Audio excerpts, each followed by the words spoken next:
చందమామ కథ చెకుముక్కి రాయి.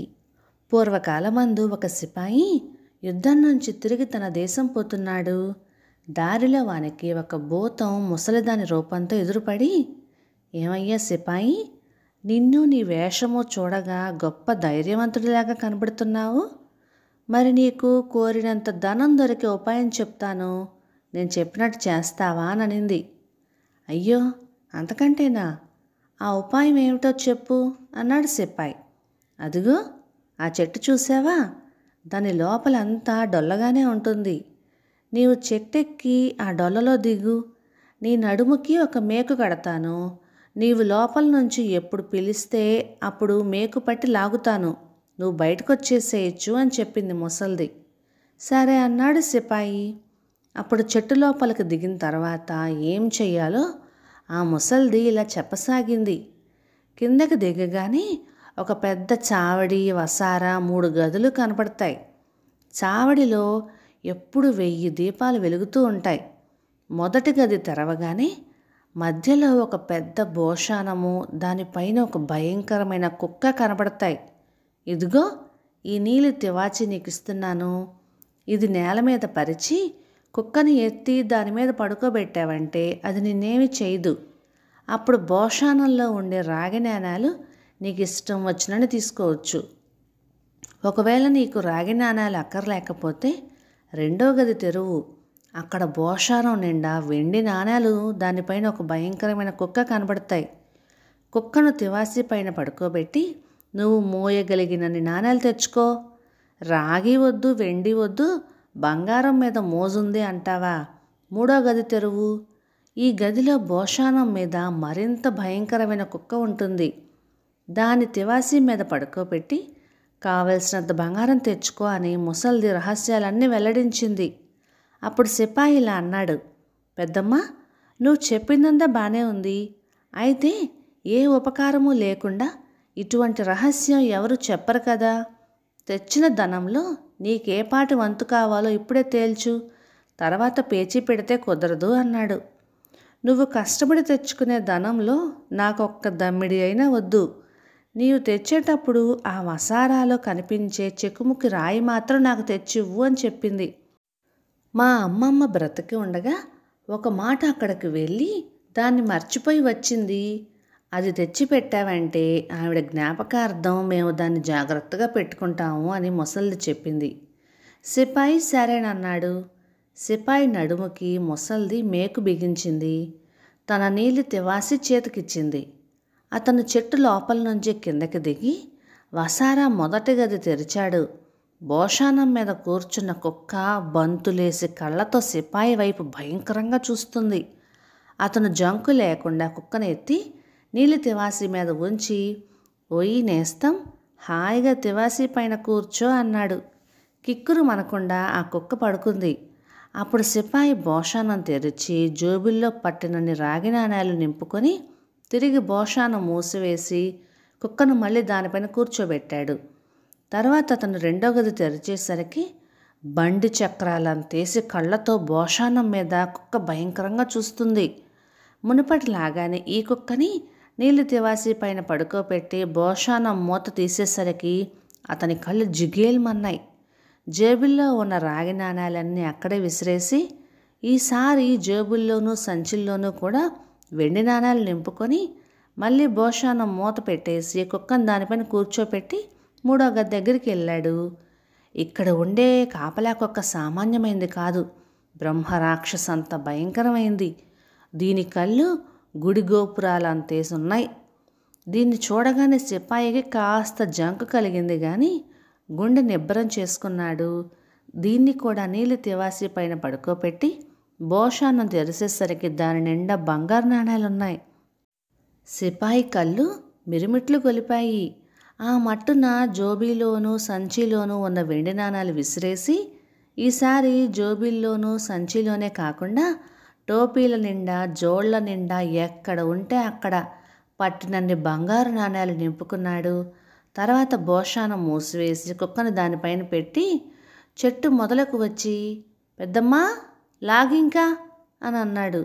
చెకుముకు రాయి తెచ్చావా అని అడిగింది ముసల్ది.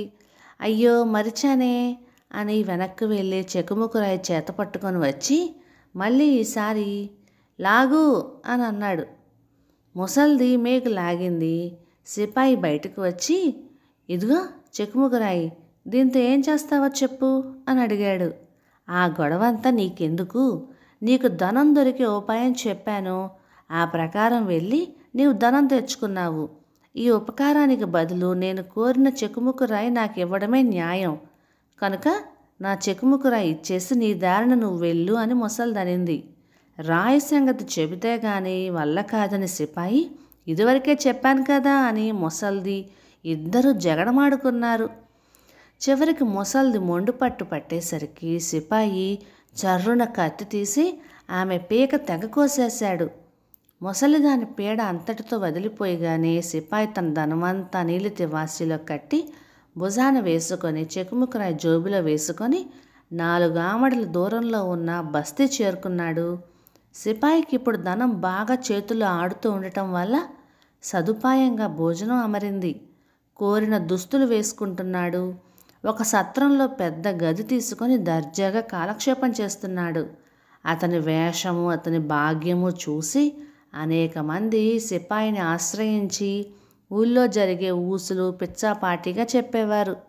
మాటల సందర్భంలో రాజుని గురించి, త్రిలోక సుందరి అయిన రాజకుమారిని గురించి అతనికి చెప్పారు. అయితే ఆమెను చూడాలి. ఎలా చూడగలను? ఎప్పుడు చూడాలో కూడా మీరే చెప్పండి అని సిపాయి వాళ్ళని అడిగాడు. అందుకు వాళ్ళు, ఓయ్ సిపాయి, రాజకుమారిని చూడడం అనేది తేలికైన పని కాదు. దోమదోరని కంచు కోటలో ఆమె ఉంది. ఆ కోటలోకి ఎవ్వరూ వెళ్ళటానికి శక్యం కాకుండా ఉంది. చుట్టూ కందకాలు, బురుజులు కట్టించారు. జ్యోతిష్కులు శాస్త్రాలు తిరగేసి ఒక సామాన్యమైన సిపాయి ఆమెకు భర్త అవుతాడని చెప్పారట. రాజుకు అది ఇష్టం లేక అటువంటి పని జరగకుండా ఆమెను కంచు కోటలో బంధించి ఉంచారు అని వాళ్ళు చెప్పారు. అయినా సిపాయి పట్టుదలతో రాజుగారి పేర జాబు రాశాడు. కానీ రాజుగారు హట్ వీల్లేదు అని జవాబు పంపారు. ఇంతలో సిపాయి తెచ్చిన ధనమంతా ఖర్చయిపోయింది. చేతిలో పైసా లేక రాత్రిపూట దీపం కూడా లేకుండా కాలక్షేపం చేయాల్సి వచ్చింది. ఒకనాటి రాత్రి అతనికి చుట్ట కాల్చుకుందామని బుద్ధి పుట్టింది. అతనికి చెకుముకురాయి సంగతి జ్ఞాపకం వచ్చి జేబులో నుంచి తీసి నిప్పు కొట్టాడు. అలా కొట్టగానే అతను ఆశ్చర్యపడేటట్టుగా బంతులేసి కళ్ళు గల కుక్క ప్రత్యక్షమైంది. స్వామి, మీకేం కావాలో చెప్పండి, తీసుకువచ్చిస్తాను అనింది. బేష్, బాగా ఉన్నది అనుకొని సంతోషించి నాకు ధనం కావాలి అన్నాడు. వెంటనే కుక్క ధనం పట్టుకొచ్చింది. అప్పుడు సిపాయి చెకుముకురాయి తమాషా తెలుసుకున్నాడు. రాతిని నేల మీద ఒక్కసారి గీస్తే రాగి నాణేల గదిలో ఉండే కుక్క వచ్చింది. 2 సార్లు గీస్తే వెండి నాణేల గదిలోని కుక్క వచ్చింది. 3 సార్లు గీసేసరికి బంగారు నాణేల గదిలో ఉండే కుక్క వచ్చింది. ఈ విధంగా సిపాయి 3 కుక్కల చేత డబ్బు తెప్పించి మళ్ళీ అతి వైభవంగా కాలక్షేపం చేయసాగాడు. సిపాయి ఏది కోరినా కుక్కలు 3 ఆ కోరికలన్నిటినీ నెరవేరుస్తున్నాయి. మళ్ళీ ఇప్పుడు అతని దృష్టి రాజకుమారి మీదకు మరలింది. బంతులేసి కళ్ళు గల కుక్కను రప్పించి తన ఉద్దేశం చెప్పాడు. ఒక్క క్షణంలో ఆ కుక్క నిద్రపోతున్న రాజకుమారిని తీసుకొచ్చింది. రాజకుమారి సౌందర్యం కళ్ళారా చూసి సిపాయి మళ్ళీ రాజకుమారిని రాజుగారి మేడలో దిగబెట్టి రమ్మని కుక్కతో చెప్పాడు. అలాగే కుక్క ఆమెను తిరిగి కంచుకోటలో దిగబెట్టి వచ్చేసింది. మరునాడు ఉదయం భోజనం చేసేటప్పుడు రాజకుమారి తల్లిదండ్రులతో గత రాత్రి తనకు ఒక కల వచ్చిందని, ఆ కలలో ఒక కుక్క, ఒక సిపాయి కనపడ్డారని, ఆ సిపాయి తన చెయ్యి పట్టుకున్నాడని చెప్పింది. ఓహో, ఇది తమాషాగా ఉన్నదే, నిజం తేల్చుకోవాలి అని రాణి ఒక ముసలిదానిని రాజకుమారి గదికి కాపలా పెట్టింది. 2వ రోజున మళ్ళీ ఒకసారి రాజకుమారిని చూడాలని మన సిపాయికి బుద్ధి పుట్టింది. ఇవాళ కూడా కుక్క వచ్చి రాజకుమారిని తీసుకుపోబోయింది. అయితే దాని జాడ కనిపెట్టిన ముసల్ది ఆ కుక్క వెంబటే వెళ్ళి సిపాయి ఇంటి తలుపు మీద శుద్ధముక్కతో ఆనవాలు పెట్టి ఈ సంగతి రాజుగారితో చెప్పింది. మరునాడు ఆ ఇల్లు పట్టుకుందామని రాజు రాణి స్వయంగా పరివారంతో సహా వచ్చారు. కానీ ఆ బజారున ఉన్న ఇల్లన్నింటిపైన ఒకే మోస్తరుగా ఆనవాళ్ళున్నాయి. రాజకుమారుని ఎత్తుకు వచ్చిన కుక్కే ఇలా చేసింది. అందువల్ల అసలు ఇల్లు వారు కనిపెట్టలేకపోయారు. అప్పుడు రాణి ఒక ఉపాయం చేసింది. ఒక సిల్కు సంచి కుట్టి దాని నిండా పిండి పోసి రాజకుమారికి తెలియకుండా ఆమెకి కట్టింది. 3వ రోజున మళ్ళీ కుక్క వచ్చి రాజకుమారిని వీపు మీద ఎక్కించుకొని సిపాయి వద్దకు తీసుకుపోయింది. రాణి కట్టిన పిండి సంచికి అడుగున ఒక చిన్న చిల్లు ఉండటం వల్ల దారి పొడుగున ఆ పిండి రాలింది. ఈ సంగతి కుక్కకి తెలీదు. సంచిలో పిండి కింద రాలినందువల్ల రాజు రాణిలకి ఈసారి సులువుగా ఇల్లు ఆనవాలు దొరికింది. అప్పుడు సిపాయిని వెంటనే పట్టించి ఉరి తీయమని ఆజ్ఞాపించారు. ఆ మరునాడు జైలు కాపలావాడు వచ్చి, రేపు రాజుగారు నిన్ను ఉరి తీస్తున్నారు అని సిపాయితో చెప్పాడు. సిపాయికి ఏమీ తోచలేదు. చెకుముకు రాయేమో బసలో మర్చిపోయి వచ్చానే అని విచారించాడు. సిపాయిని ఉరి తీసే రోజు వచ్చింది. జైలు కటకటాలలో నుంచి చూసేసరికి జనం గుంపులు గుంపులుగా పోవటం కనపడింది. అందులో ఒక పిల్లవాడు ఉరి తీసే చోటుకి పరిగెత్తిపోతూ ఉండగా వాడి కాలి జోడు ఒకటి ఊడిపోయింది. వాడిని సిపాయి పిలిచి, ఓరి కుర్రవాడా, ఎందుకంత తొందర? నన్నే కదా ఉరి తీసేది. నేను వెళ్ళనిదే అక్కడ జరగబోయే తమాషా ఏమున్నది? కనుక నాకు ఒక చిన్న పని చేసి పెట్టు, నీకొక రూపాయి బహుమతిగా ఇస్తాను అన్నాడు.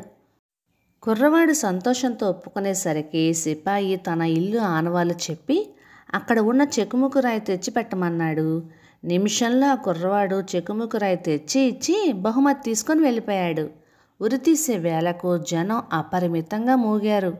సిపాయి మెడకు ఉరితాడు తగిలించగానే చచ్చిపోయే ముందు తనకొక కోరిక ఉండదని అతను రాజుగారితో మనవి చేశాడు. ఏమీ లేదు మహాప్రభు, ఒక చుట్ట కాల్చుకుందామని కోరికగా ఉన్నది. తీరగానే మీరు నన్ను ఉరితీయవచ్చు అన్నాడు. ఇదేమంత భాగ్యం, చిన్న కోరికే కదా అని రాజుగారు సరేనన్నారు. అప్పుడు సిపాయి చెకుముకు రాయి తీసి నేల మీద 6 సార్లు కొట్టేసరికి భయంకరమైన 3 కుక్కలు, బంతులేసి కళ్ళుగలది, బండి చక్రాలంతేసి కళ్ళుగలది, గుడి గోపురాలంతేసి కళ్ళుగలది ప్రత్యక్షమయ్యాయి. సిపాయి సంజ్ఞ చేసేసరికల్లా 3 కుక్కలు ఎగిరి అక్కడి పెద్దలందరినీ పిక్క పెట్టుకొని ఆరంభించాయి. జనం ఎక్కడి వాళ్ళు అక్కడి హడలి పారిపోయారు. రాజుగారికి కూడా భయం పట్టుకుంది. ఓయ్ సిపాయి, నీకు పుణ్యం ఉంటుంది. నీ కుక్కలను దగ్గరికి పిలుచుకొని కట్టేసేయి. ఇదిగో ఇప్పుడే మా అమ్మాయిని నీకిచ్చి పెళ్లి చేసి నా రాజ్యం కూడా నీకు ఇస్తున్నాను అని బతిమలాడేసరికి సిపాయి వాటిని మాయం చేసేశాడు. అప్పుడు రాజుగారు అతనిని గుర్రపు బక్కీలో తీసుకొని వెళ్ళి రాజకుమారినిచ్చి అతి వైభవంగా పెళ్లి చేశాడు. రాజుగారు కుమార్తెను కంచుకోటలో దాచి కాపలా పెట్టినప్పటికీ బ్రహ్మరాసిన గీటు ప్రకారమే ఆమెను సిపాయికిచ్చి పెళ్లి చేయక తప్పింది కాదు. కథ సమాప్తం. ఇక ఈ కథ 1949 జూన్ చందమామలోనిది. రచన డి నరసింహమూర్తి గారు, విజయవాడ నుంచి. ఇక ఈ కథ మీకు నచ్చినట్లయితే లైక్ చేయండి, షేర్ చేయండి.